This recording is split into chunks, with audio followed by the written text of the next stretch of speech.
আসতে গিয়ে সামনে পড়ে গেল ভাবি। ভাবি আমাকে খেয়াল করেনি। কাপড় ঠিক করতে গিয়ে সবকিছু আমার চোখে পড়ে যায়। ভাবি চিৎকার দিয়ে ওঠে আর আমি ভাবির সবকিছু দেখে জ্ঞান হারিয়ে ফেলি। আমি অনেকদিন পর খালাদের বাড়িতে বেড়াতে আসলাম। কলিং বেল টিপতেই দরজা খুলে দিল খালাতো বোন ইভা। ইভা আমাকে দেখে একটা হাসি দিয়ে বলল, আসতে এত দেরি করলে কেন? আমি বললাম, আমার কি পাকনা আছে উড়ে উড়ে চলে আসবো? ইভা বলল, প্রেমে পড়লে পাকনাও গজাতে হয়। আমি বললাম, খালা আম্মা অথবা খালু শুনলে আমার আশা বন্ধ হয়ে যাবে। বন্ধুরা, আমি খালাদের বাড়িতে বেড়াতে এসেছি, এটাই উদ্দেশ্য। আজ কিছুদিন যাবত মোবাইলে কথা বলতে বলতে আমি আমার খালাতো বোনের প্রেমে পড়ে গেলাম। ড্রয়িং রুমে আসতেই লক্ষ্য করলাম খালু আর খালাম্মা বসে কথা বলছে। আমাকে দেখে খালাম্মা বলল, কিরে মুন্না, তুই হঠাৎ? আমি বললাম, খালার বাড়িতে বেড়াতে আসবো, খবর দিয়ে আসতে হবে নাকি? খালাম্মা বলল, ওভাবে বলছিস কেন? তোর মাও তো আমাকে কিছু বলেনি। আমি তোমাদেরকে সারপ্রাইজ দেবার জন্য মাকে নিষেধ করেছি। খালু বলল, তোর বাবার খবর কি? বাবা ভালো আছেন খালু। তুমি আর তোমার মা তাও মাঝে মধ্যে আসো। তোমার বাবা তো সহজে আসে না। বাবা ব্যস্ত মানুষ, ব্যবসা বাণিজ্য নিয়ে পড়ে থাকে, তাই আসতে পারে না। খালাম্মা বলল, হয়েছে,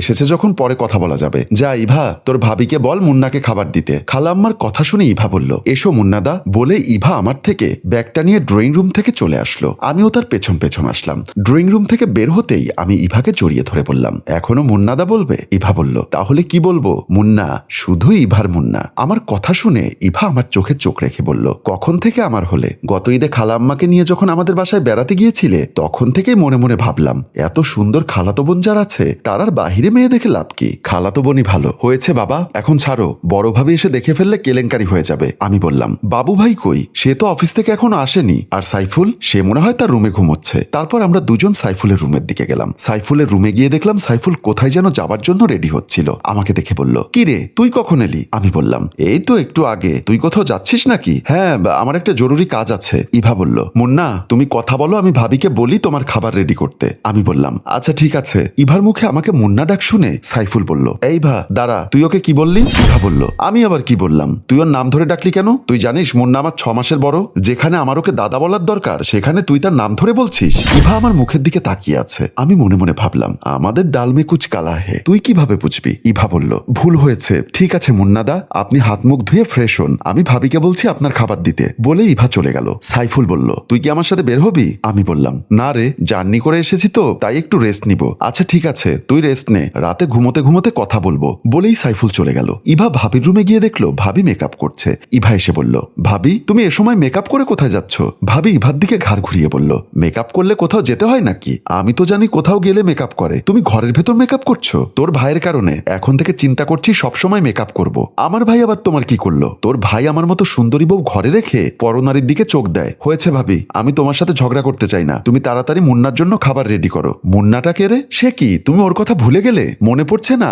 বল না, আমার বড় খালার মেজো ছেলে মুন্না। ও না তোর বয়সে বড়? ইভা অবাক হয়ে বলল, হ্যাঁ, সমস্যা কোথায়? তুই তার নাম ধরে ডাকা শুরু করলি কবে থেকে? হয়েছে বাবা, নাম ধরে আর ডাকবো না, এখন থেকে মুন্নাদা মুন্নাদা করে মুখে ফেনা তুলবো। বলেই ইভা চলে গেল। রাতের বেলা যথারীতি আমরা সবাই খেতে বসলাম। আমার বড় খালার ছেলে বাবু ভাই আমাকে জিজ্ঞাসা করলো, কিরে মুন্না, গতবার তোর ভাবির বার্থডেতে তোকে এত করে আসতে বললাম, আসলি না, আজ হঠাৎ আসলি? আমি বললাম, হঠাৎ করে খালার জন্য মন কেঁদে উঠলো, তাই চলে আসলাম। আমার খালা আম্মা বলল, তোর তো তাও আমার জন্য মন কাঁদে, কিন্তু আমার 2 ছেলের কারোই আমার প্রতি খেয়াল নেই। সাইফুল বলল, মা, আর কিভাবে তোমার সেবা করলে তোমার এই আক্ষেপটা যাবে? খালা আম্মা বলল, আক্ষেপ কি শুধু তোদের উপর? তোর বাবাও কি কখনো আমাকে কোথাও ঘুরতে নিয়ে গেছে? খালু বলল, খাবার টেবিলে বসে এত কথা বলা ভালো না। বড় ভাবি বলল, কেন বাবা, খাবার টেবিলে বসে কথা বললে সমস্যা কোথায়? তোমরা হয়তো জানো না বৌমা, নামাজ যেমন একটা ইবাদত, ঘুম, খাবার, এগুলোও এক একটা ইবাদত। আমরা সবাই চুপসে গেলাম, যে যার মতো খাওয়া শুরু করলাম। খালার বাড়িতে বেড়াতে এসেছি আজকে 2 দিন। এখানে আমার বরাবরই একটা সমস্যা হয়, আমি স্মোকার, বাট আমার খালাতো ভাইরা কেউ ধূমপান করে না। আমি সাইফুলের রুমে বসে একটা সিগারেট ধরাতে যাব,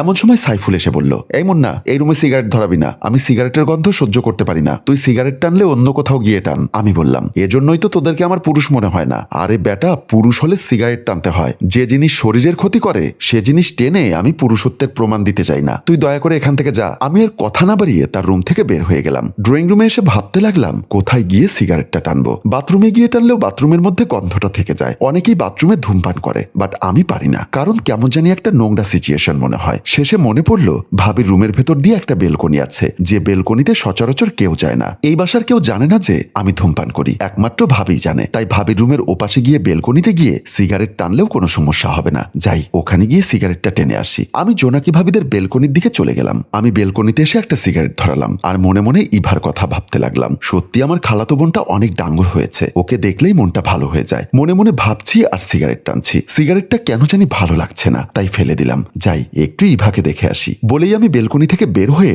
ভাবির রুমের দিকে আসলাম। এদিকে ভাবি গোসল করে বাথরুম থেকে বের হয়ে আসলো। ভাবি জানে না যে আমি তার বেলকনিতে সিগারেট টানতে এসেছি। ভাবি রুমে এসে কাপড় ঠিক করছিল। এমন সময় আমার সিগারেট টানা শেষ করে বেলকনি থেকে আসতে গিয়ে সামনে পড়ে গেল ভাবি। ভাবি আমাকে খেয়াল করেনি। কাপড় ঠিক করতে গিয়ে সবকিছু আমার চোখে পড়ে যায়। ভাবি চিৎকার দিয়ে ওঠে আর আমি ভাবির সবকিছু দেখে জ্ঞান হারিয়ে ফেলি। ফ্লোরে লুটিয়ে পড়লাম। ভাবি এখন কি করবে কুল কিনারা খুঁজে পাচ্ছে না। এখন যদি কাউকে ডাকে তাহলে নেহায়েত সবাই মাইন্ড করবে। তাই ভাবি তাড়াতাড়ি করে নিজের শাড়ি, পেটিকোট, ব্লাউজ সব পরে ফেললো। তারপর আমার কাছে এসে দেখে তখনও আমি সেন্সলেস। তারপর ভাবি আমার নাকের উপর হাত রাখলো, দেখলো আমার নিঃশ্বাস আছে। তাড়াতাড়ি ওয়ার্ড্রোপের উপর থেকে পানির জগ নিয়ে আমার চোখে মুখে ছিটাতে লাগলো। কিছুক্ষণ পর আমি জ্ঞান ফিরে পেলাম। জ্ঞান ফিরে আবার ভাবির মুখের দিকে তাকাতে গিয়ে আমি আবারও সেন্সলেস হয়ে গেলাম। জোনাকি ভাবি বলল, এ কি হলো মুন্না, আমাকে দেখে বারবার সেন্সলেস হয়ে যাচ্ছ কেন?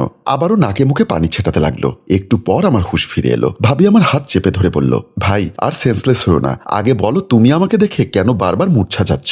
আমি তখন আমতা আমতা গলায় বললাম, ভাবি আপনাকে দেখে সেন্সলেস হচ্ছি না, তবে আপনার যা কিছু দেখেছি ওটা চোখে ভাসলেই আমি সেন্সলেস হয়ে যাচ্ছি। বলে ওখানে আর এক মুহূর্ত না দাঁড়িয়ে আমি রুম থেকে বের হয়ে যেতে লাগলাম। দরজার সামনে আসতেই সামনে পড়লো আমার খালাতো বোন ইভা। যদি আরো ক্লিয়ার করে বলি, যার প্রেমের টানে আমি এ বাসায় এসেছি, আমার প্রেমিকা ইভা। ইভা তখন ভাবির রুমের দিকে যাচ্ছিল। আমাকে দরজা খুলে বের হতে দেখে ইভা অবাক হয়ে আমার মুখের দিকে তাকিয়ে আছে। আমার চোখে মুখে পানি, পণ্যের কাপড়েও পানির ভেজা ভেজা দাগ। ইভা চোখ বড় করে আমার দিকে তাকিয়ে আছে। আমি কোনো কিছু না বলে মাথা নিচু করে ওকে পাশ কেটে চলে গেলাম। ইভা রুমের ভিতরে দেখলো জোনাকি ভাবি ফ্লোরে বসে একা একা হাসছে। ইভার সন্দেহ ঘনীভূত হতে লাগলো, কারণ ইভা দেখেছিল আমার গেঞ্জি ভেজা, সারা গায়ে জল ছেটানো। এদিকে দেখা যাচ্ছে ভাবিও গোসল করা, আবার ফ্লোরে বসে হাসছে। বিষয়টা ইভার সন্দেহ হতে লাগলো। ইভা এই মুহূর্তে কি করবে? তাহলে কি তার ভালোবাসার মানুষের সাথে তার জোনাকি ভাবির গোপন সম্পর্ক রয়েছে? মুন্না কি তার জন্য এ বাসায় না এসে ভাবির জন্য এখানে আসে? না না, নানা ধরনের টেনশনে ইভা চিন্তায় পড়ে গেল। এমন সময় জোনাকি ভাবি ইভাকে খেয়াল করলো।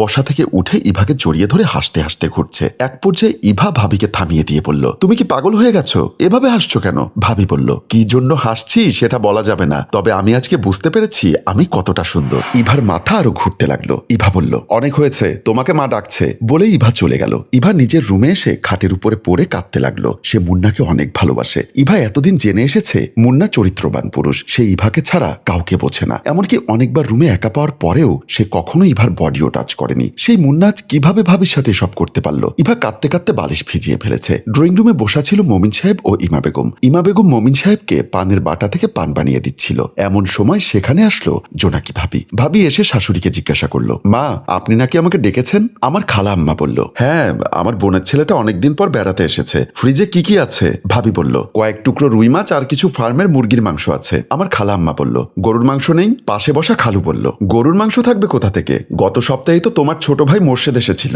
তাকে দুদিন ধরে নাক ডুবিয়ে খাইয়েছো। এরপর যাওয়ার সময় আরো 2 কেজি মাংস তার ব্যাগে ঢুকিয়ে দিয়েছো। সাথে সাথে খালাম্মা রেগে গিয়ে বলল, দেখো আমার ভাই মোর্শেদকে নিয়ে উল্টাপাল্টা কথা বলবা না। আমার ভাই এবং ভাইয়ের বউয়েরা সারা বছর মিলে 2-1 দিনের বেশি থাকে না। তোমার বোন ফাহিমেলে যে সারা মাস পড়ে থাকে, তখন তো আমি কিছু বলি না। এমন সময় ভাবি বলল, মা আপনারা হয়তোবা ভুলে যাচ্ছেন এখানে আমি দাঁড়িয়ে আছি। আমার খালাম্মা বলল, আর বলো না বৌমা, তোমার শ্বশুরকে বিয়ে করে আমার জীবনটা একেবারে শেষ হয়ে গেছে। তোমার শ্বশুরের সংসারে এসে আমার স্বাদ আহ্লাদ সব বিসর্জন দিতে হয়েছে। আমার খালু বলল, আমাকে বিয়ে না করলে মনে হয় কোনো মন্ত্রী মিনিস্টারের সাথে তোমার বিয়ে হতো। আমার খালা আরো রেগে গিয়ে বলল, চুপ, কোনো কথা বলবে না। ছেলের বউ একটা দাঁড়িয়ে আছে, তার সামনে কি বলতে কি বলবে হুঁশ থাকে না। ভাবি বলল, মা এখন রাতে কি রান্না করব বলুন। খালা আম্মা এবার কিছুটা সংযত হয়ে বলল, তুমি গিয়ে মুন্নাকে জিজ্ঞাসা করে দেখো ও কি গরুর মাংস খাবে নাকি ভালো কোনো মাছ আনাবো। ও যেটা খেতে চায় সেটা জেনে বাবুকে ফোন করো, সে যেন অফিস থেকে আসার সময় বাজার করে নিয়ে আসে। ওই ঘটনার পর ভাবি আমার সামনে আসতে লজ্জা পাচ্ছে, তাই ভাবি আমার খালা আম্মাকে বলল, মা আপনি একটু মুন্না ভাইকে ডেকে জিজ্ঞাসা করে দেখেন না উনি কি খাবে।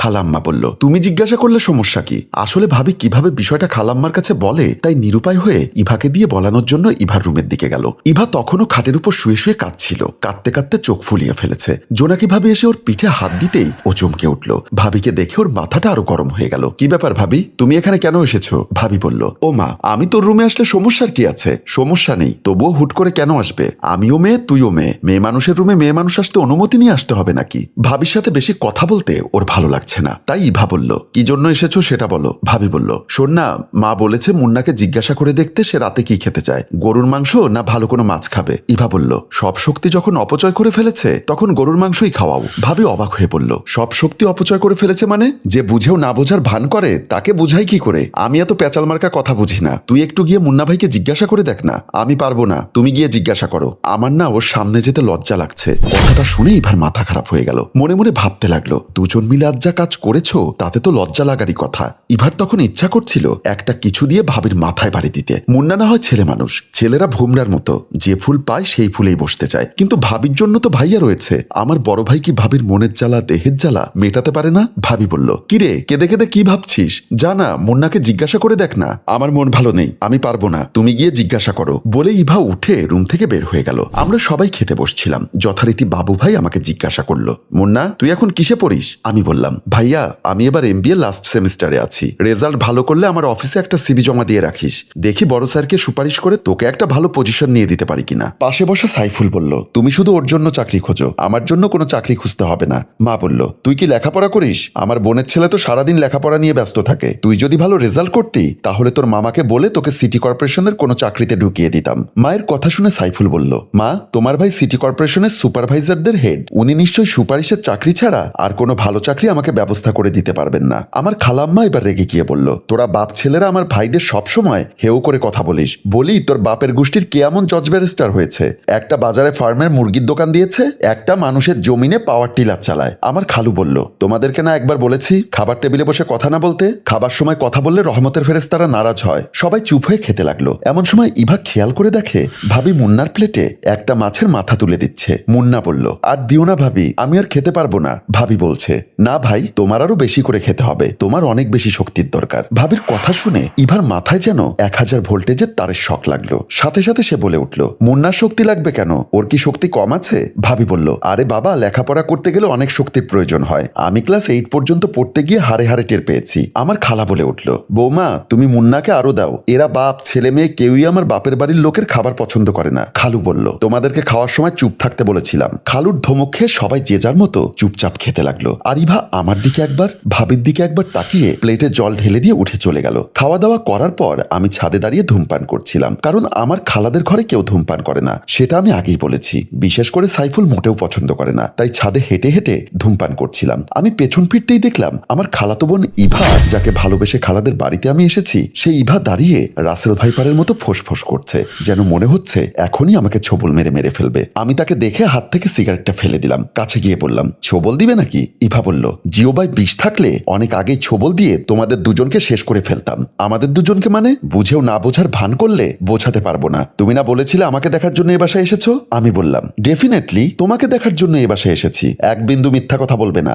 আমি তখন কণ্ঠে হাত দিয়ে বললাম, গড নোস আমি শুধু তোমাকে দেখার জন্য এ বাসায় এসেছি। ওয়েল আমাকে দেখার জন্য যখন এ বাসায় এসেছো আমাকে অনেক আগেই দেখা হয়ে গেছে, আমি চাই কাল সকালে তুমি এখান থেকে চলে যাবে। বলে ইভা চলে গেল। বিষয়টা আমার মাথায় কাজ করলো না, ইভা হঠাৎ এত উত্তেজিত হয়ে গেল কেন। আমি আরেকটা সিগারেট ধরালাম। রাতে আমি যখন সাইফুলের রুমে আসলাম ততক্ষণে সাইফুল ঘুমের রাজ্যে প্রবেশ করেছে। ভালোই হয়েছে, জেগে থাকলে বলতো মুখ ধুয়ে আয়, তোর মুখ দিয়ে সিগারেটের গন্ধ বের হচ্ছে। আমি সাইফুল যেন টের না পায় তার মতো করে তার পাশে গিয়ে ঘুমালাম। বালিশে মাথা রাখার পর কেবলই আমার চোখে ভাসছে ভাবির সেই দৃশ্য, যে দৃশ্য দেখে আমি অজ্ঞান হয়ে গিয়েছিলাম আর নিজে নিজে বোকার মতো হাসছিলাম। ভাবিকে নিয়ে ভাবতে ভাবতে কখন যে আমার ঘুম চলে আসলো নিজেই টের পেলাম না। ঘুমের মধ্যে আমি স্বপ্ন দেখি ভাবির খাটের উপর শুয়ে আছি। ঘুমানোর কারণে তার গায়ের পোশাকের ঠিক ঠিকানা নেই। ভাবিকে দেখতে খুবই অ্যাট্রাকটিভ লাগছিল। এমন অবস্থায় যদি কোনো পুরুষ ভাবিকে দেখে সে নিজেকে কিছুতেই কন্ট্রোল করতে পারবে না। এমনকি সানি লিওনের ক্যামেরাম্যান হলেও সেও ক্যামেরা ফেলে ভাবির উপর ঝাঁপিয়ে পড়বে। আমি এদিকে ওদিকে তাকিয়ে আস্তে আস্তে ভাবির খাটের উপর উঠতে লাগলাম, কিন্তু কেন জানি মনে হচ্ছে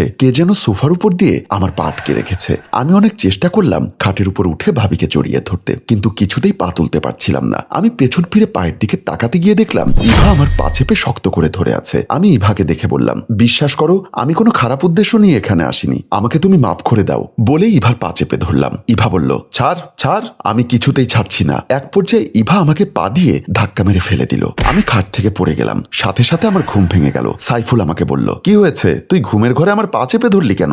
আমি ভ্যাবাচেকা খেয়ে গেলাম। সাইফুলকে বিষয়টা কিভাবে বলি? বললাম, আরে ও সব কিছু না, নিশ্চয়ই ঘুমের মধ্যে কোনো আজে বাজে স্বপ্ন দেখেছিস। আমি মনে মনে ভয় পেয়ে গেলাম। সাইফুল কি বুঝতে পেরেছে আমি যে ভাবিকে নিয়ে বাজে স্বপ্ন দেখছি? সাইফুল বলল, কি হলো রে, কথা বলছিস না কেন? আমি তখন সাইফুলকে মিথ্যা বললাম, আমি স্বপ্ন দেখলাম পরীক্ষা হলে পরীক্ষা দিচ্ছি, যে প্রশ্নটা এসেছে ওটার আনসার আমি জানি না বলে আমি নকল করছিলাম। এমন সময় দেখলাম ম্যাজিস্ট্রেট এসে আমাকে ধরে ফেলেছে, বলছে আমাকে এক্সপেল করে দিবে। তাই নিরুপায় হয়ে আমি ম্যাজিস্ট্রেটের পা চেপে ধরলাম। সাইফুল বলল, সেই ম্যাজিস্ট্রেট কি আমি ছিলাম? আমি বললাম, তুই ম্যাজিস্ট্রেট না, যদি ম্যাজিস্ট্রেটের গাড়ির ড্রাইভারও হতে পারতি তাহলে অন্তত আমি গর্ব করে বলতে পারতাম আমার খালাতো ভাই ম্যাজিস্ট্রেটের গাড়ির ড্রাইভার। সাইফুল বলল, অনেক রাত হয়েছে, এবার ঘুমো, আর সাবধান আমার থেকে দুহাত দূরে ঘুমোবি। আমি তখন কি আর করব, সুবোধ বালকের মতো খাটে উঠে তার পাশে শুয়ে গেলাম। পরদিন সকালবেলা আমি আমাদের বাড়িতে চলে যাওয়ার জন্য বের হচ্ছিলাম। ড্রয়িং রুমে আসতেই দেখলাম বাবু ভাই অফিসে যাওয়ার জন্য বের হচ্ছিল। ভাবি বাবু ভাইয়ের ব্যাগটা নিয়ে পাশে দাঁড়িয়েছিল। আমাকে আসতে দেখে ভাবি লজ্জায় ওখান থেকে চলে গেল। আমি ড্রয়িং রুমে আসতেই বাবু ভাই বলল,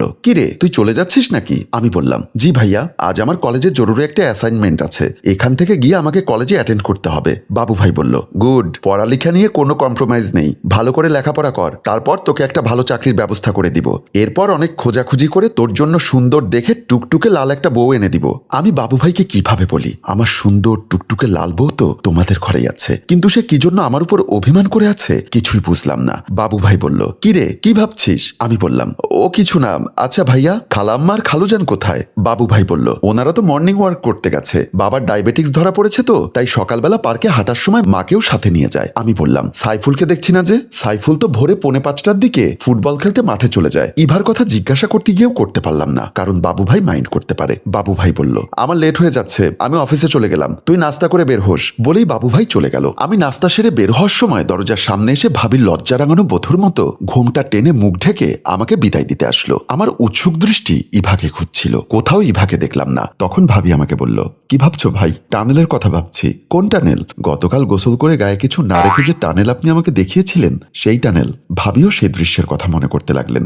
ওই দৃশ্যটার কথা মনে করে ভাবিও লজ্জায় মুখে আঁচল ঢেকে নিলেন। আমিও লজ্জা পেয়ে মাথা নিচু করে দাঁড়িয়ে রইলাম। মুখ তুলে ভাবির দিকে তাকাতেই দেখলাম জোনাকি ভাবির পেছনে ঝাড়ু হাতে দাঁড়িয়ে আছে ইভা। ইভাকে ঝাড়ু হাতে দাঁড়িয়ে থাকতে দেখে আমি চলে যাওয়ার জন্য যখন সামনে পা বাড়ালাম তখন সামনে পড়লো খালাম্মা এবং খালু। খালাম্মা আমাকে দেখে বলল, কিরে মুন্না তুই কই যাচ্ছিস? আমি আমতা আমতা করে বললাম, খালাম্মা আমি বাড়ি চলে যাচ্ছি। আমার কথা শুনে খালাম্মা বলল, এসেছিস এখনো একটা সপ্তাহ হলো না, তার মধ্যে বাড়ি চলে যাবি? আমি ইভার দিকে তাকিয়ে দেখি ইভা তখনও ঝাড়ু হাতে দাঁড়িয়ে আছে। আমি এবার সাহস করে বললাম, না গিয়ে কি করব, আমি এখানে থাকলে অনেকের সমস্যা হচ্ছে, আমাকে ইঙ্গিত করে বলছে ঝাঁটিয়ে বিদায় করবে, তাই আমি অপমান হবার আগে চলে যাচ্ছি। খালাম্মা ইভার দিকে তাকিয়ে দেখলো তার হাতে ঝাড়ু। খালাম্মা বুঝতে পারলো ইভা আমাকে ঝাঁটিয়ে বিদায় করতে যাচ্ছে। সাথে সাথে খালাম্মা রেগে গিয়ে বলল, আমি জানি তো এই সংসারের কেউ চায় না আমার বাপের বাড়ির কেউ এসে দুদিন থাকুক, ওরা মনে করে আমার বাপের বাড়ির কেউ এসে এখানে থাকলে ওদের রাজভান্ডার শূন্য হয়ে যাবে। খালাম্মার এমন কথা শুনে খালু বলল, তোমার বাপের বাড়ির কাউকে তো আমরা কখনো অবহেলা বা অবজ্ঞা করিনি, আর তাছাড়া মুন্নাকে তো কেউ যেতে বলেছে বলে মনে হয় না, ও নিজে থেকেই চলে যাচ্ছে।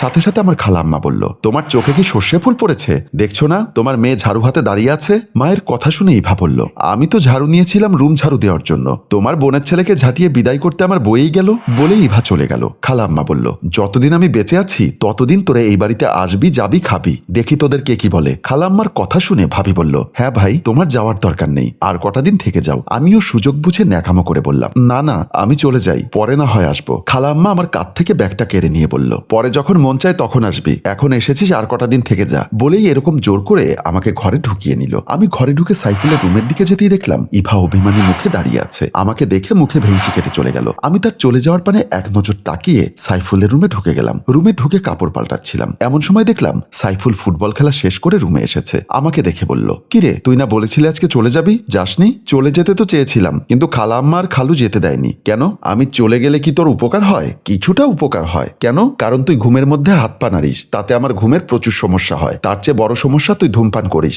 আর এই ধূমপানের গন্ধ আমি একেবারে সহ্য করতে পারি না। দেখ আমি হচ্ছি তোদের বাড়িতে মেহমান, আর মেহমানকে নিয়ে আমাদের ইসলাম ধর্মে কি বলে জানিস? সাইফুল আমার কোনো কথা জবাব না দিয়ে আমার দিকে তাকিয়ে আছে। আমিও বড় আলেমের মতো করে বলতে লাগলাম, মেহমান আল্লাহর রহমত ও বরকত নিয়ে আসে, আল্লাহ যাকে মেহমান হিসাবে পাঠান তার রিজিকও পাঠিয়ে দেন, তাদের ভাগ্যে আল্লাহ তাআলা সৃষ্টির আগেই এই রিজিক লিখে রেখেছেন। এ ব্যাপারে নবীজি সাল্লাল্লাহু আলাইহি ওয়াসাল্লাম বলেন, আল্লাহ ও পরকালের প্রতি যে ঈমান রাখে সে যেন মেহমানের সমাদর করে এবং তার হক আদায় করে, অথচ তোরা সেই মেহমানের হক আদায় করতে চাস না। আমার কথা শুনে সাইফুল বলল, ধূমপান বা নেশা নিয়ে ইসলামে কি বলে জানিস? আমিও তার মতো কোনো কথা না বলে তার দিকে তাকিয়ে আছি। সেও বড় আলেমের মতো করে আমাকে বলল, ধূমপান বা নেশা জাতীয় বস্তু অর্থাৎ মাদক গ্রহণ কিংবা সেবন করা যেমন হারাম, তেমনি এর ব্যবসা, এ কাজে সাহায্য এবং এ কাজের জন্য বাড়িঘর ও দোকান ভাড়া দেওয়া সম্পূর্ণ হারাম। এ ব্যাপারে পবিত্র কোরআনুল কারিমে সুস্পষ্ট নির্দেশনা দেওয়া হয়েছে। আমি এবার বললাম, আসলে আমি অতটুকু পড়িনি, তবে আস্তে আস্তে ধূমপান ছেড়ে দেওয়ার চেষ্টা করব। বলেই আমি রুম থেকে বের হয়ে গেলাম। ড্রয়িং রুমে এসে ইভাকে খুঁজতে লাগলাম, কিন্তু কোথাও ইভাকে পাচ্ছি না। আমি যখন খোঁজাখুঁজি করছিলাম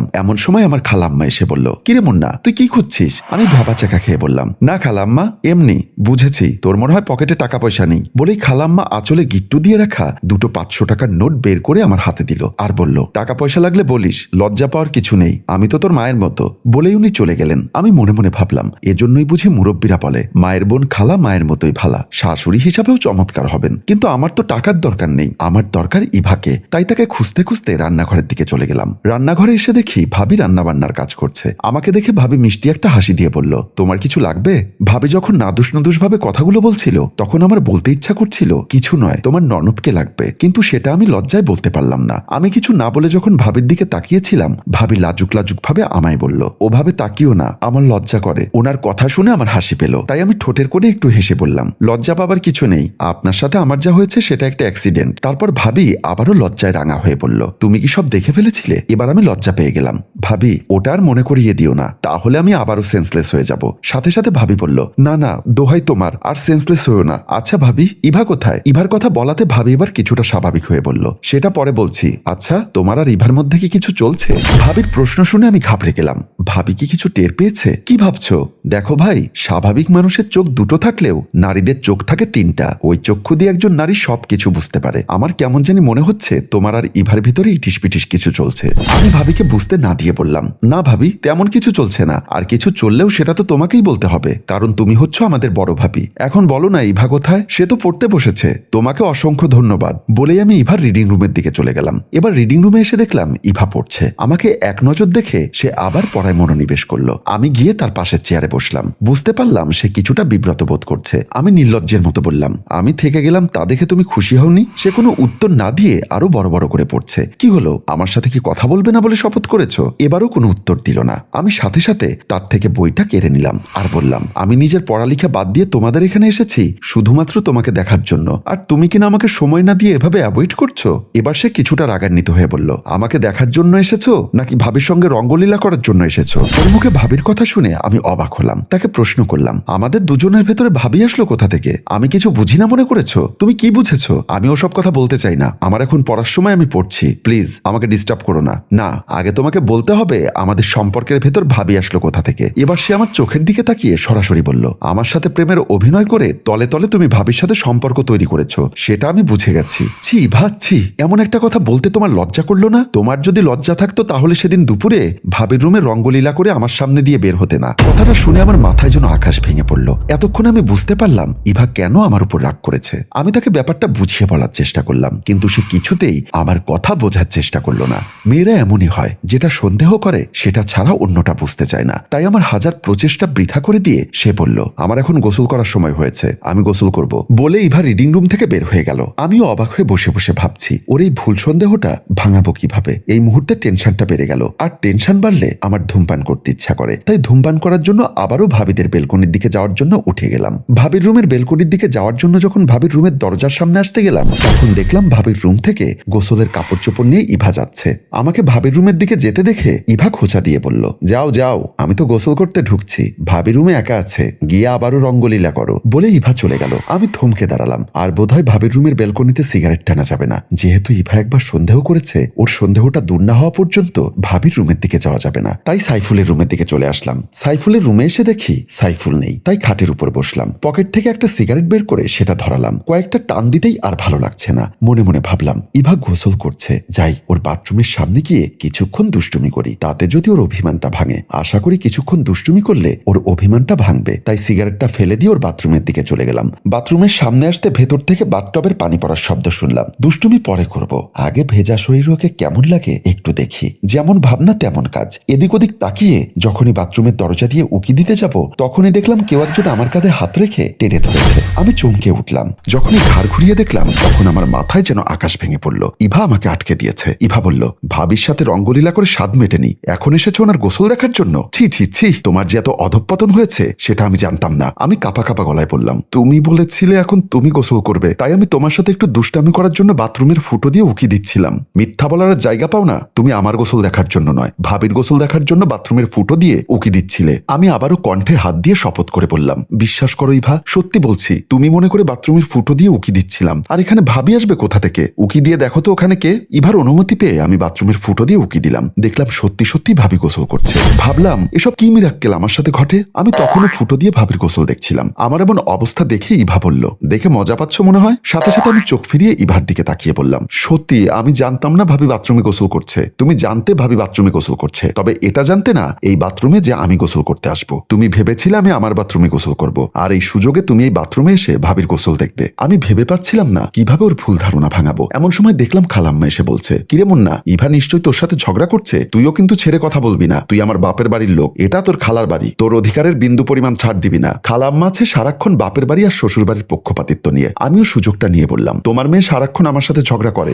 সাথে সাথে ইভা বলল, এই মিস্টার, কথা সাবধানে বলবেন। ইভা ঝগড়া করলেও রুচিশীল মানুষের সাথে ঝগড়া করে। আপনার মতো মানুষের সাথে ঝগড়া থাক, মুখোমুখি হতেও ইভার রুচিতে বাঁধে। সাথে সাথে খালাম্মা বলল, আমার বোনের ছেলেকে হেও করে কথা বলার সাহস তোকে কে দিয়েছে? ও বুঝতে পেরেছি, নিশ্চয়ই তোর বাবা তোকে শিখিয়ে দিয়েছে। এই লোকটার সাথে সংসার করে আমার জীবনটা একেবারে ছারখার হয়ে গেছে। এমন সময় সেখানে এসে উপস্থিত হলেন খালু। উনি এসেই বললেন, কি বলছো তুমি? আমার সাথে সংসার করে তোমার জীবন ছারখার হয়ে গেছে, নাকি আমার জীবনটা ধ্বংস হয়েছে? খালাম্মা বলল, কথাবার্তা সাবধানে বলবে। সকালবেলায় তোমার সাথে গায়ে পড়ে ঝগড়া করার কোনো মন মানসিকতা আমার নেই। খালু বলল, আমি ড্রয়িং রুমে বসে বসে সব শুনেছি, তুমি আমার ব্যাপারে কি বলছো? এমন সময় দেখলাম ভাবি গোসল সেরে বাথরুম থেকে বের হয়েছে। ভাবিকে বাথরুম থেকে বের হতে দেখেই ইভা গোসল করতে ঢুকে গেল। আমিও সুযোগ বুঝে কেটে পড়লাম। আর এদিকে খালাম্মা আর খালু ঝগড়া করেই চলেছে। দুপুরবেলা সবাই খেতে বসেছে। খালু, খালাম্মা, খালাতো ভাই সাইফুল ও ইভা খেতে বসেছে। ভাবি ভাতের প্লেট রেডি করে দিচ্ছিল, সেটা আমি জানতাম না। আমি সাইফুলের রুমে শুয়েছিলাম। খালাম্মা বলল, সবাইকে দেখছি কিন্তু মুন্নাকে দেখছি না কেন? সাইফুল বলল, তোমার বোনের ছেলে নাক ডেকে ঘুমোচ্ছে। খালাম্মা বলল,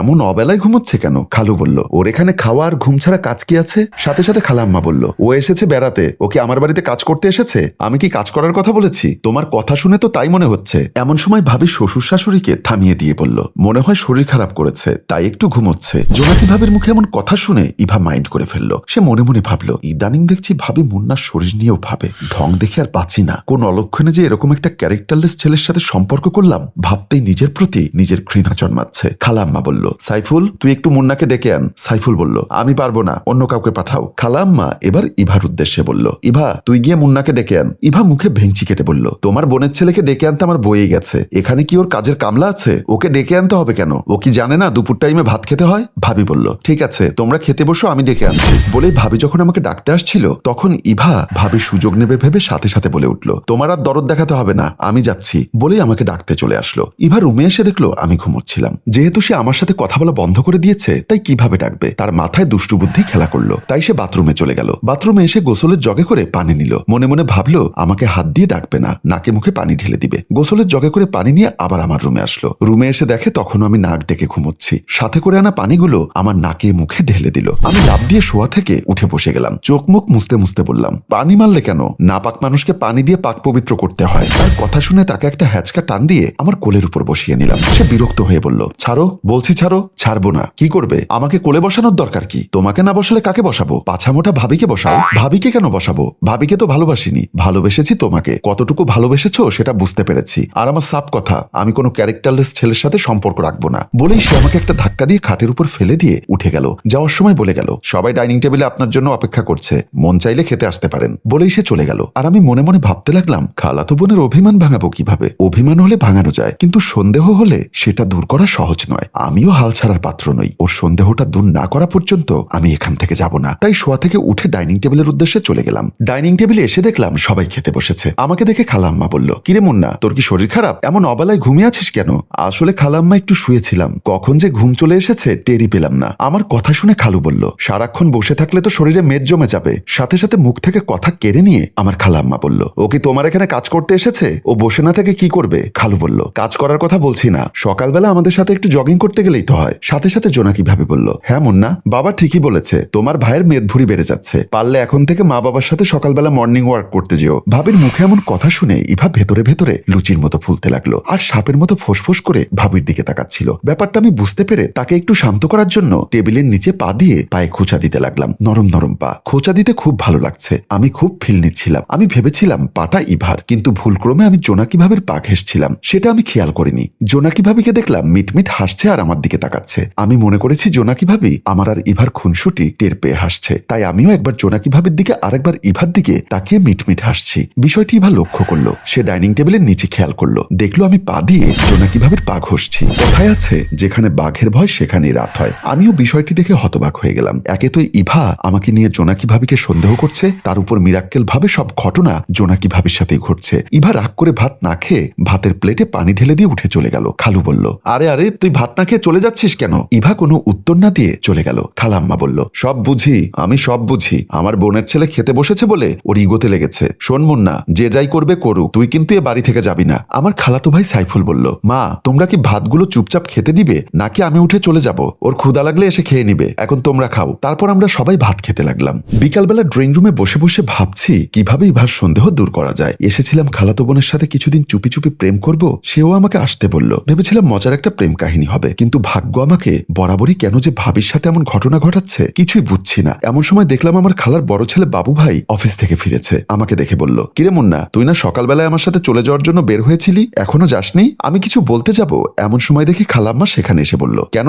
ও চলে যাবে কেন? তোরা বাপ ছেলেরা সবাই মিলে কি পেয়েছিস? তোদের বাপের গোষ্ঠী সবাই এসে যে লুটে পুটে খায়, তখন তো আমি কিছু বলি না। আজ অনেকদিন পর আমার বোনের ছেলেটা কয়েকদিনের জন্য বেড়াতে এসেছে, তাকে সবাই কিভাবে ঠেলে বিদায় করবি, সবাই মিলে সেই চেষ্টাই করছিস। এমন সময় আমার খালু এসে বলল, ছেলেটা মাত্র অফিস থেকে এসেছে, কোথায় তাকে একটু ফ্রেশ হবার জন্য সুযোগ দিবে তা না তার সাথে ঝগড়া শুরু করে দিয়েছো। এমন ঝগড়াটে মহিলা বাপের জন্মে দেখিনি। কি বললে তুমি? আমি ঝগড়াটে মহিলা? তোমাদের বংশের মতো এত নির্লজ্জ বেহায়া বংশ আমি বাপের জন্মে দেখিনি। খালু এবং খালাম্মার এমন ঝগড়া প্রতিনিয়তই ঘটতে থাকে, এটা সমাধান হওয়ার নয়। তাই আমি পাশ কেটে চলে আসলাম। বাবু ভাই ওনাদের থামিয়ে দিয়ে বলল, সকালবেলা মুন্না আমার সাথে চলে যাওয়ার জন্য রেডি হয়েছিল, এখন অফিস থেকে এসে দেখলাম ও যায়নি, সেটাই আমি জিজ্ঞাসা করছিলাম, এখানে দোষের কি দেখলে? সাথে সাথে খালু বলল, তোর মায়ের গায়ে পড়ে ঝগড়া করার স্বভাব আছে, সেটা কি তোরা জানিস না? বলেই উনি চলে যাচ্ছিল। খালাম্মাও পেছন পেছন যেতে যেতে বলল, কি বললে? আমি গায়ে পড়ে ঝগড়া করার মহিলা? এই দাঁড়াও, কথার জবাব দিয়ে যাও। বলতে বলতে খালুর পেছন পেছন উনিও চলে গেল। রাতে খাওয়া দাওয়া শেষ করে আমি আর সাইফুল একসাথে খাটে ঘুমিয়ে আছি। সাইফুল ঘুমলেও আমার ঘুম আসছে না। সারাক্ষণ মাথায় কাজ করছে কিভাবে ইভার সন্দেহ দূর করব। প্রেম করতে এসে সন্দেহের জাতাকলে পড়বো সেটা ভাবতেও পারিনি। কথাগুলো ভাবছি আর খাটের এপাশ ওপাশ করছি। আমার পাশে সাইফুল ঘুমিয়ে আছে, তার কোনো খবর নেই, সে গভীর ঘুমে মগ্ন। হঠাৎ মনে আসলো, দিনের বেলায় তো সুযোগ পায় না, রাতেই ভাই একা রুমে ঘুমায়, সুযোগটা কাজে লাগাতে হবে। এখন যেহেতু গভীর রাত, সবাই ঘুমিয়ে পড়েছে, এই সুযোগে ওর রুমে গিয়ে ওর হাতে পায়ে ধরে সকল সত্য ঘটনা খুলে বলবো। শপথ করে বলবো ভাবির সাথে আমার কোনো খারাপ সম্পর্ক নেই। প্রয়োজনে ওর রুমে রাখা পবিত্র কোরআন শরীফ ছুঁয়ে শপথ করব, তাতে যদিও সন্দেহটা দূর হয়। যেমন ভাবা তেমনি কাজ। ঘুম থেকে উঠে যেন সাইফুল টের না পায়, সেজন্য আস্তে আস্তে খাট থেকে নেমে গেলাম। উদ্দেশ্য ইভার রুম। ধীরে ধীরে ইভার রুমের দিকে আসতে লাগলাম, আর এদিক ওদিক তাকাতে লাগলাম। পায়ে যেন জুতার শব্দ না হয় সেজন্য খালি পায়ে আসতে লাগলাম। এদিক ওদিক তাকিয়ে দেখলাম শুনশান নীরবতা, সবাই যে যার মতো ঘুমোচ্ছে। ইভার দরজার সামনে এসে দেখলাম দরজা খোলা আছে। এদিক ওদিক তাকিয়ে টুপ করে ঢুকে গেলাম। রুমে ঢুকে দেখলাম ইভা কম্বল মুড়িয়ে ঘুমিয়ে আছে। আমাকে টেনশনে রেখে সে কত আরাম করে ঘুমোচ্ছে। দাঁড়াও, আজকে তোমার আরামের ঘুম হারাম করছি। তারপর আমি দরজায় খিল লাগিয়ে দিলাম। আস্তে আস্তে খাটের দিকে গেলাম। বাঘে যেভাবে হরিণ শিকার করে ঠিক সেভাবেই ওর গায়ের উপরে ঝাঁপিয়ে পড়লাম। আমি তাকে জড়িয়ে ধরার সাথে সাথেই দেখলাম জোনাকি ভাবি চিৎকার দিয়ে শোয়া থেকে উঠে বসে গেল। এ কি, এটা তো ইভা নয়, এটা তো জোনাকি ভাবি। জোনাকি ভাবি আমাকে দেখে ভয় পেয়ে গেছে। আমিও জোনাকি ভাবিকে দেখে ভয় পেয়ে গেলাম। কাপা কাপা গলায় বললাম, ভাবি আপনি এখানে? ইভা কোথায়? ভাবি হাতের আঙ্গুল দিয়ে ইশারায় দেখিয়ে দিল ইভা বাথরুমের দরজার সামনে দাঁড়িয়ে সাপের মতো ফোঁস করছে। আমি ইভাকে দেখে সাথে সাথে কান ধরে ক্ষমা চেয়ে বললাম, বিশ্বাস করো, আমি তুমি ভেবে জোনাকি ভাবিকে ধরে ফেলেছি। মিথ্যা বলার জায়গা পাও না। মিথ্যা নয়, সত্যি। সত্যি এটাই যে তুমি দেখেছো ভাবি আজকে রাতে আমার রুমে ঘুমাতে এসেছে, তাই তুমি আমার দরজায় উকি দিয়ে তাকিয়েছিলে। আর আমি যখন বাথরুমে গিয়েছি ঠিক তখনই তুমি দরজা খোলা পেয়ে ভাবির উপর ঝাঁপিয়ে পড়লে। ভাবি শুয়ে শুয়ে তোমার জন্য অপেক্ষা করছিল, কিন্তু ওনার চোখে ঘুম চলে আসাতে উনি টের না পেয়ে তুমি ধরার সাথে সাথে উনি চিৎকার দিয়ে উঠলো। আর আমি এসে পড়াতেই এখন দুজন মিলে অভিনয় করছো। আমি ভাবির দিকে তাকিয়ে বললাম, ভাবি আপনি কিছু বলুন। আমি কি বলবো? ভাবির কথা শুনে আমার মাথা আরো গরম হয়ে গেল। আপনি কি বলবেন মানে? আরে আপনি দেখছেন আমার প্রেমের 12টা বেজে যাচ্ছে, একের পর এক আপনার সাথে মিরাক্কেল ঘটনা ঘটে যাচ্ছে। ইভা মিছিমিছি আমাকে সন্দেহ করছে, আর আপনি বলছেন আপনি কি করবেন? ভাবি নাদুস নদুস ভাবে বলতে লাগলো, আমি বুঝতে পেরেছি তোমাদের মধ্যে কিছু একটা চলছে। আমি এবার ধমকের সুরে বললাম, একটা কিছু চলছিল সেটা সত্যি, কিন্তু আপনার কারণে এখন সন্দেহ চলছে। ভাবি আবারও ন্যাকামো করতে করতে বলল, সন্দেহ চলা ভালো, তাতে প্রেম আরো গভীর হয়। ওনার এমন ন্যাকামো মার্কা কথাগুলোয় আমার মেজাজ আরো গরম হয়ে যাচ্ছে। বুঝতে পারলাম এই মহিলাকে দিয়ে কিছুই হবে না। তাই আমি ইভার কাছে গিয়ে হাত জোর করে বললাম, বিশ্বাস করো ইভা, আমার মনে বিন্দু পরিমাণ খারাপ কিছু নেই, কিন্তু মিরাক্কেলি এসব ঘটনা ঘটে যাচ্ছে। ইভা রাগী চোখে মুখে বলল, ঘটনা এমনি এমনি ঘটে না, ইচ্ছা করেই ঘটনা ঘটাচ্ছ, আর যখনই আমার হাতে ধরা পড়ে যাচ্ছ তখনই মিরাক্কেল বলছো। শেষ পর্যন্ত আমি বাধ্য হয়ে তার পায়ে পড়ে বললাম, প্লিজ ইভা, তুমি আমাকে ভুল বুঝো না। পাছার বলছি, ভুল করলে ভুলে যাওয়া যায়, কিন্তু দোষ করলে ছেড়ে দেওয়া যায় না। তুমি যেটা করছো সেটা দোষ, ভুল নয়। আমি এবার তার মুখোমুখি দাঁড়িয়ে বললাম, পবিত্র কোরআন শরীফ দাও, আমি ছুঁয়ে শপথ করে বলবো ভাবির সাথে আমার কোনো ধরনের সম্পর্ক নেই। তোমার ওই পাপ মুখে আল্লাহর 30 পারা কোরআনের নাম নিবে না। আগে তওবা করে পাক পবিত্র হয়ে এসো। আর তাছাড়া তোমার মতো ক্যারেক্টারলেস লোকেরা কথায় কথায় আল্লাহর কসম, খোদার কসম, পবিত্র কোরআন শরীফের কসম কাটো। আরে যাদের চরিত্রই ঠিক নেই তাদের ঈমান আমল ঠিক থাকবে কিভাবে? বলে ইভা রুম থেকে বের হয়ে ড্রয়িং রুমের দিকে চলে গেল। ইভা দাঁড়াও বলছি। এমন সময় ভাবিকে দেখলাম একটা হাসি দিয়ে বলল, সত্যি তোমাদের দুষ্টু মিষ্টি প্রেমগুলো চমৎকার। উনার কথা শুনে পায়ের রক্ত মাথায় উঠে গেল। তাই উনার সামনে গিয়ে বললাম, আচ্ছা ভাবি, আপনি এমন কেন? ছোটবেলা থেকেই আমি একটু নাদুস নুদুস, আর এমন নাদুস নুদুস স্বভাব দেখেই নাকি তোমার বাবু ভাই আমাকে বিয়ে করেছে। আমি নাকি কোলবালিশের চেয়েও আরাম। ওনার কথা শুনে বুঝতে পারলাম এই মহিলার জীবনেও সিরিয়াসনেস কি জিনিস সেটা বুঝবে না। ওনার সাথে রাগ করেও কোনো লাভ হবে না। ওনাকে জিজ্ঞাসা করলাম, আপনার তো বাবু ভাইয়ের সাথে ঘুমানোর কথা, স্বামীকে ছেড়ে ননদের রুমে ঘুমাতে আসলেন কেন?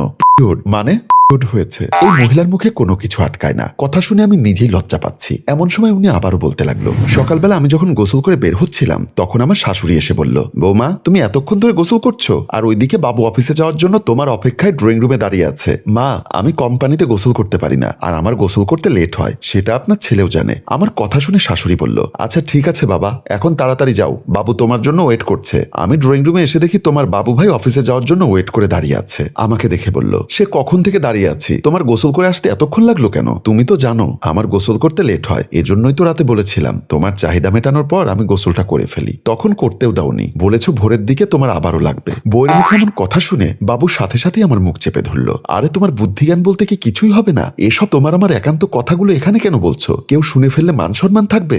আমি তো আমার স্বামীর সাথে কথা বলছি, দেবরের সাথে তো বলছি না। হয়েছে, এখন বাদ দাও, কিছু আনতে হবে কিনা বলো। আমি অফিস শেষ করে আসার সময় বাজার সদাই করে আনবো। মা বলছিল মুন্না অনেকদিন পর আমাদের বাসায় বেড়াতে এসেছে, যদি পারো ওর জন্য কয়েক কেজি গরুর মাংস নিয়ে এসো। আচ্ছা ওসব আনবো। আর কিছু লাগবে কিনা বলো। আর কিছু লাগবে না, তুমি তাড়াতাড়ি আসলেই হবে। আচ্ছা ঠিক আছে, আসছি। বলেই তোমার বাবু ভাই চলে গিয়েছিল। আমি ছাদে কাপড়গুলো শুকাতে দিতে গেলাম। ছাদ থেকে নেমে নিজের রুমে এসে মাথায় পেঁচানো গামছাটা খুলে এক পাশে রাখলাম। আমি যতই কাপড় চোপড় পরি না কেন, আমার শাড়ি পেটিকোটের ভিতরে ছোট্ট প্যান্ট পরতেই হয়, না হয় কেমন জানি সবকিছু খোলা খোলা লাগে। তাই রুমে এসে আমার ছোট্ট প্যান্ট পরতে লাগলাম। যে যাই বলুক, নিজের সাবধানতা নিজেকেই অবলম্বন করতে হবে। এখন রান্নাঘরে যেতে হবে রান্না বান্না করার জন্য। তাই প্যান্টটা পরা শেষ করে সোজা হয়ে দাঁড়াতেই প্যান্টের ভেতরে কেমন জানি অস্বস্তি বোধ করছি। মনে মনে ভাবলাম এই প্যান্টটা পরা যাবে না, হয়তোবা ভুল করে আধোয়া প্যান্ট পরে ফেলেছি। তাই প্যান্টটা পাল্টিয়ে ফেলার জন্য যখন পণ্যের প্যান্টটা খুলে হাতে নিলাম, তখন হাতে প্রিয় চিহ্ন দেখতে পেলাম। বুঝতে পারলাম আমার পিরিয়ড হয়েছে। আর এই বিষয়টা হলে আমার শরীরটা কেমন জানি ভারী ভারী লাগে। আমার মা বলেছিল পিরিয়ড হওয়ার সাথে সাথে গোসল করতে হয়, যদিও আমি একটু আগে গোসল করেছি, কিন্তু সেই সময় পিরিয়ডের কোনো চিহ্ন দেখিনি। এখন যেহেতু বিষয়টা আমার দৃষ্টিগোচর হয়েছে, তাই আমাকে আবারও গোসল করতে হবে। নিরুপায় হয়ে মাথা থেকে খুলে রাখা গামছাটা ও সাথে কিছু কাপড় চোপড় নিয়ে আমি আবারও গোসল করার জন্য বাথরুমের উদ্দেশ্যে চলে গেলাম। বাথরুমের সামনে আসতেই দেখলাম আমার সামনে পড়লো শাশুড়ি মা আমাকে কাপড় চোপড় নিয়ে বাথরুমের দিকে ঢুকতে দেখে বলল, কি গো বৌমা, তুমি না একটু আগে গোসল করে বের হয়েছো, এখন আবার গোসলে যাচ্ছ কেন?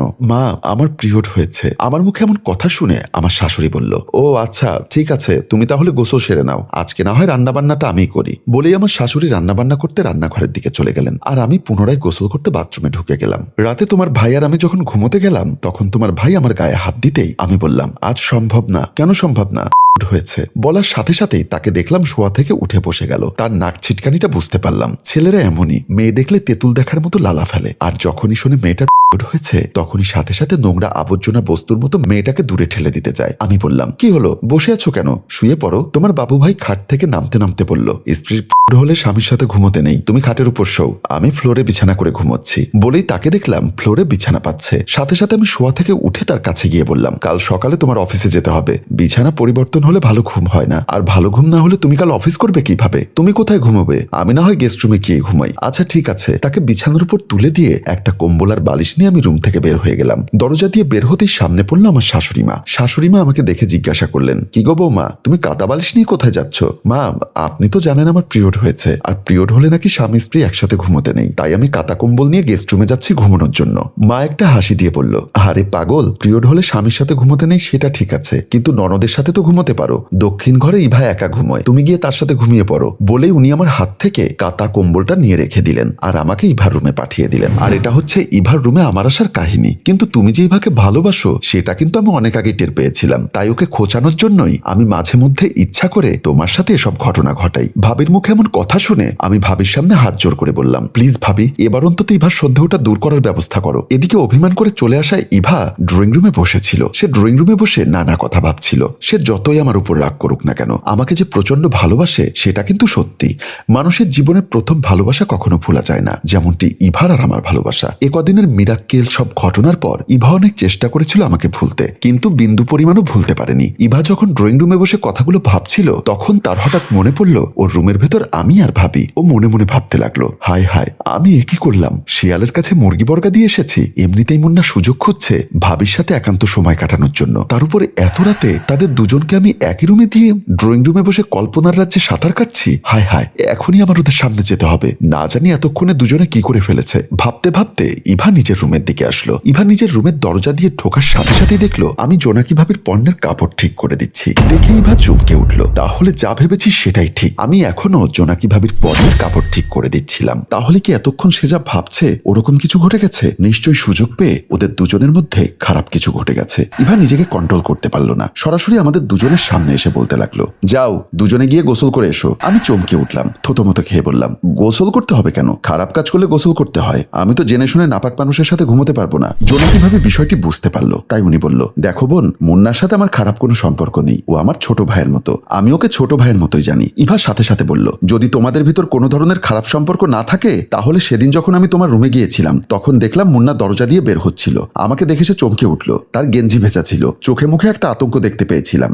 আমার পাশ কেটে সে চলে গেল। আমি রুমে ঢুকে দেখি তুমি ফ্লোরে বসে আছো আর মিটিমিটি হাসছো। আমি যাবার সাথে সাথে বসা থেকে উঠে তুমি হাসতে হাসতে আমার হাত ধরে ঘুরপাক খাচ্ছিলে কেন? জোনাকি ভাবে কিছু বলতে যাবে তখনই মুন্না থামিয়ে দিয়ে বলল, বুঝতে পেরেছি তুমি কি জন্য মাইন্ড করেছো। আরে সেদিনের ঘটনাটা বলি। তুমি তো জানো আমার ধূমপান করার অভ্যাস আছে। তোমার ভাই সাইফুল ধূমপান করে না, তাই সে রুমের ভিতর আমাকে ধূমপান করতে দেয় না। যেহেতু দিনের বেলা ছাদে গিয়েও ধূমপান করাও সম্ভব না, তাই আমি নিরুপায় হয়ে জোনাকি ভাবে রুমের পাশের বেলকনিতে গিয়ে ধূমপান করলাম। ধূমপান শেষ করে সাথে সাথেই আমাকে থামিয়ে দিয়ে জোনাকি ভাবি বলল, ঠিক ওই সময় আমার বাথরুমে গোসল শেষ করে তোয়ালে জড়িয়ে রুমে ঢুকছিলাম। আমি মুন্নাকে খেয়াল করিনি, যেহেতু সচরাচর তোমার ভাই অফিসে গেলে আমার রুমে কেউ থাকে না, তাই আমি অতটা সাবধান ছিলাম না। আমার গায়ে পেঁচানো তোয়ালেটা খুলে যাচ্ছিল। আমি তোয়ালেটা খুলে টাইট করে বাঁধতে গিয়ে অসাবধানতা বশত মুন্নাকে খেয়াল না করে তার সামনেই খুলে ফেলি। সে আমাকে ওই অবস্থায় দেখে জ্ঞান হারিয়ে ফেলে। পরে আমি ওয়ার্ড্রপের উপর থেকে পানির গ্লাস নিয়ে পানি ছিটিয়ে ওর জ্ঞান ফিরিয়ে আনি। আমরা দুজনেই লজ্জা পাই। এমন অনাকাঙ্ক্ষিত ঘটনার জন্য আমি দুঃখিত। এরপর দরজা দিয়ে বের হবার সময় তোমার সাথে আমার দেখা হয়। এবার তুমি বলো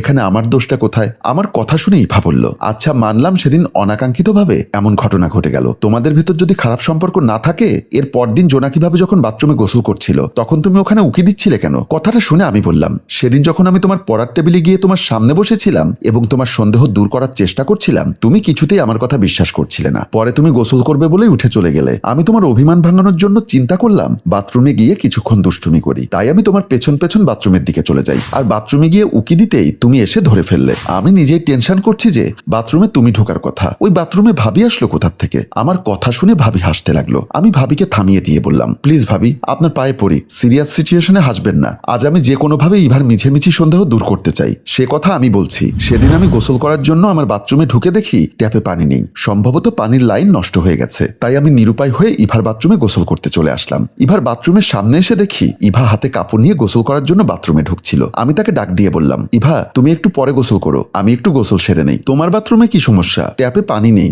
সম্ভবত লাইন নষ্ট হয়ে গেছে। আমার এখন রান্নাঘরে যেতে হবে। গোসল না করে রান্নাঘরে গেলে মা বকাবকি করবে। তুমি আমাকে 2 মিনিট সময় দাও, আমি তাড়াতাড়ি গোসল করে বের হয়ে যাব। ঠিক আছে, তাড়াতাড়ি করো, আমার আবার কোচিং এ যেতে হবে। বলে ইভা চলে গিয়েছিল। ভাবির মুখে কথাটা শুনে আমি বললাম, ইন দা মিন টাইম বাথরুমে উকি দিতে গিয়েই তুমি মনে করেছো আমি ভাবির গোসল দেখার জন্য বাথরুমের ফুটো দিয়ে উকি দিচ্ছিলাম। বিশ্বাস করো আমি জানতাম না সেখানে ভাবি রয়েছে। আমার আর ভাবির কথাগুলো শোনার পর ইভা আবার বলল, আচ্ছা সেটাও মেনে নিলাম, কিন্তু তুমি এটা তো বলো তোমাদের ভিতর যদি সম্পর্ক নাই থাকবে তবে সেদিন রাতে ডিনার করার পর ডাইনিং টেবিলের নিচ দিয়ে তুমি ভাবির পায়ের সাথে ঘষাঘষি করছিলে কেন? কথাটা শুনে আমি বললাম, সেটা আর একটা মিস্টেক। আমি তোমার পা মনে করে ভাবির পায়ের সাথে ঘষাঘষি করছিলাম। আমি জানতাম না ওটা ভাবির পা ছিল।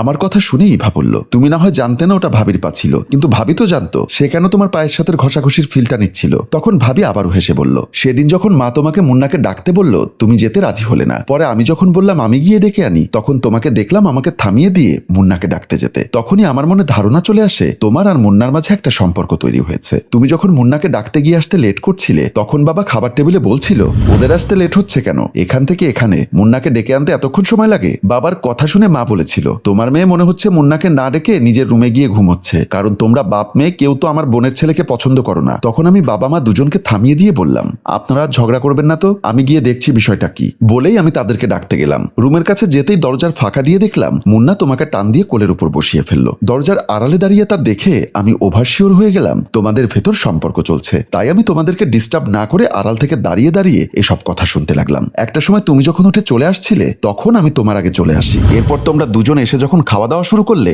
আর খেতে খেতে এক পর্যায়ে যখন মুন্না তোমার পা ভেবে আমার পায়ের সাথে ঘষাঘষি করছিল, তখন কিন্তু আমি দুষ্টুমি করে তোমাকে হিট লাগানোর জন্য ওকে সাই দিয়ে গেলাম। আর তুমি ডাইনিং টেবিলের নিচের বিষয়টি দেখে রাগ করে ভাত না খেয়ে চলে গেলে। জোনাকি ভাবির কথা শেষ হবার পর আমি বললাম এবার বলো এখানে আমার দোষটা কোথায়। আমার কথা শুনে ইভা খোঁচা দিয়ে বলল তুমি ধোয়া তুলসী পাতা, তোমার তো কোনো দোষ নেই। তোমার চরিত্র যদি এতই ভালো হয়, তাহলে তুমি আমার রুমে এসে ভাবিকে জড়িয়ে ধরলে কেন? আরে বাবা, আমি তো সব সময় দেখেছি ওই রুমে তুমি একা থাকো। আমি এসেছিলাম তোমার হাতে পায়ে ধরে অভিমান ভাঙাতে, কি নিয়ে সন্দেহ করছো ওটা জানতে। কিন্তু তোমার জায়গায় যে ভাবি শুয়ে আছে সেটা আমি জানতাম না। আমি তো তুমি মনে করেই জড়িয়ে ধরেছিলাম। আমার কথা শেষ হতে না হতে ভাবি বলল তোমার রুমে আমি কিভাবে আসলাম সেটা তো তুমি জানো। সত্যি কথা বলতে ও জানতো না যে তোমার জায়গায় আমি শুয়ে আছি। প্লিজ বোন, ওকে তুমি সন্দেহ করো না। ভাবির কথা শুনেই ইভা বলল সেটাও আমি মেনে নিলাম, কিন্তু আমি যখন অভিমান করে ড্রয়িং রুমে গিয়ে বসে আছি, তোমরা আমার অভিমান না ভাঙিয়ে রুমের ভেতরে দুজন কি করছিলে? আমি কেন ড্রয়িং রুম থেকে এসে তোমাদের দুজনকে কাপড় ঠিক করতে দেখলাম? ও সে কথা তুমি যাবার পর আমি ভাবিকে বলেছিলাম ভাবি যেভাবে পারেন ও সন্দেহটা দূর করুন, না হলে যে আমাদের সম্পর্কটাই নষ্ট হয়ে যাবে। তোমার সম্পর্ক তুমি ঠিক করো গিয়ে। সাথে সাথে আমি ভাবির পায়ে ধরে বললাম ভাবি প্লিজ এমন করবেন না, ওর মাথা গরম। আপনি সহ গিয়ে না বললে সে জীবনেও বুঝবে না। তারপর ভাবি নিজে নিজে নিজের কাপড় ঠিক করছিল, কিন্তু উনি এত বেশি দেরি করছিল যে আমি আবার বললাম একটা কাপড় ঠিক করতে এতক্ষণ লাগে? বেশি লেট হলে সে কোনো একটা দুর্ঘটনা ঘটিয়ে ফেলবে, তাড়াতাড়ি করুন। আমার কথা শুনে ভাবি বলল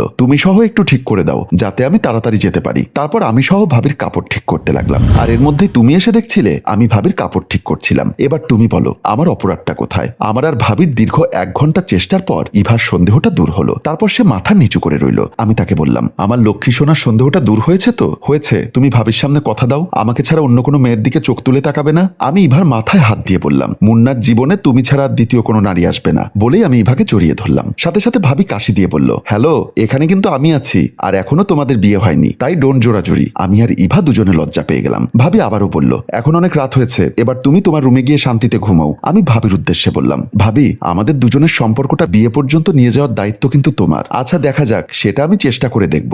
এখন আপাতত তুমি তোমার রুমে গিয়ে ঘুমাও, কাল সকালে তোমার ভাই অফিসে যাবে, তাই আমাকে তাড়াতাড়ি উঠতে হবে। বলেই ভাবি শুয়ে পড়ল, আর আমি ইভার কপালে একটা চুমু দিয়ে নিজের রুমের দিকে চলে আসলাম। হ্যালো ভিউয়ার্স, আমাদের দুষ্টু মিষ্টি প্রেমের গল্পটা এভাবেই এগিয়ে চলল। আপনাদের ব্যাপক উৎসাহের ফলে আমরা উক্ত গল্পের 6ষ্ঠ পর্ব পর্যন্ত তৈরি করেছি। এ পর্যায়ে এসে আমাদের মনে হলো আপনাদের আগ্রহ কিছুটা কমে গেছে, তাই আমরা এ পর্যন্ত এসে গল্পটা শেষ করতে চাচ্ছি। আপনারা কি এই গল্পের পরবর্তী পর্বগুলো দেখতে চান কিনা সেটা কমেন্ট বক্সে লিখে জানান। আপনাদের প্রচুর পরিমাণ কমেন্ট এবং শেয়ার পেলে আমরা আগামীকালকের পরে আবারও এই গল্পের 7ম পর্ব তৈরি করব। তাই গল্পটি ভালো লাগলে এখনই কমেন্ট এবং শেয়ার করুন। ধন্যবাদ।